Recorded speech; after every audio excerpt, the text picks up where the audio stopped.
నేరాలను అరికట్టడానికి ఇక్కడ ఉన్నది సిబిఎన్. పెరిగిన ఆర్థిక నేరాలు, సైబర్ నేరాలు, గృహహింస కేసులు, మహిళలు, యువతులకు, బాలికలకు వేధింపులు ఎక్కువైనాయి. ఏమో సార్ నాకు కనబడదు. ఇష్టానుసారంగా రోడ్ల మీదకి వస్తాం, కత్తులు పట్టుకొని తిరుగుతాం, కొడవళ్ళు పట్టుకొని తిరుగుతాం. ఆ పచ్చ కండువాలు వేసుకొని ఏవైతే పటాలకి మరి అదే గొర్రెపోతులని నరికిన రోజు మన హోంమంత్రి అనిత గారు ఎక్కడున్నారు సార్? ఏ సినిమా ఫంక్షన్ లో ఉన్నారు? ఏ ఆడియో ఫంక్షన్ లో యాంకరింగ్ చేస్తున్నారు? ఏమో సార్ నాకు కనబడదు. ఈ రోజు ఒక పోక్సోలో చిన్న పిల్ల మీద రేప్ అటెంప్ట్ చేసిన రోడ్డు మీద నడిపించే తీసుకెళ్తాం. మహిళలు, యువతులకు, బాలికలకు వేధింపులు ఎక్కువైనాయి. ఈ రోజుతో 29 డేస్ ఈ మంత్ కి 86 రేపులు జరిగినప్పుడు రేప్ చేసినటువంటి ఏ వ్యక్తినైనా అదే విధంగా 3rd డిగ్రీ చేసి ఏమో సార్ నాకు కనబడదు.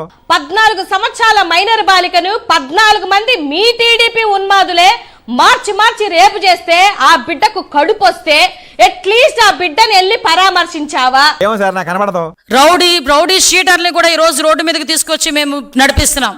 హత్యలైతే ఇక విపరీతంగా ఉన్నాయి, ఎందుకో తెలియదు. ఎంత సిగ్గు చేయటండి ఇది.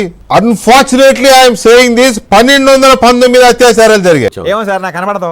ఎవడు పడితే వాడు వచ్చి రోడ్ల మీదకి వచ్చి కత్తులు పట్టుకొని తిరుగుతామంటే చూస్తూ ఊరుకోవడానికి ఈ రోజు మీరు కాదు, ఇక్కడ ఉన్నది సిబిఎన్. మళ్ళీ చెప్తున్నా, ఇక్కడ ఉన్నది చంద్రబాబు నాయుడు గారు. ఇక్కడ గత సంవత్సరంలో పోలిస్తే 1,86,070 క్రైమ్స్ జరిగాయి. ఈ ఇయర్ తో కంపేర్ చేస్తే 2,09,000 క్రైమ్స్ జరిగాయి. ఏం చేశాడు మీ సిబిఎన్ గారు?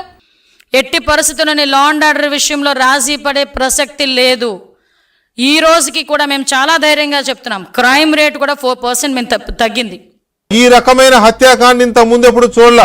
విపరీతమైన హత్యాకాండ గడిచిన 10 రోజులుగానైతే నెల్లూరు ఎందుకో తెలియదు అట్టుడికిపోతోంది. ఇటు కోనసీమ ప్రాంతం అలాగే తయారైంది. వై? ఏమో సార్ నాకు కనబడదు.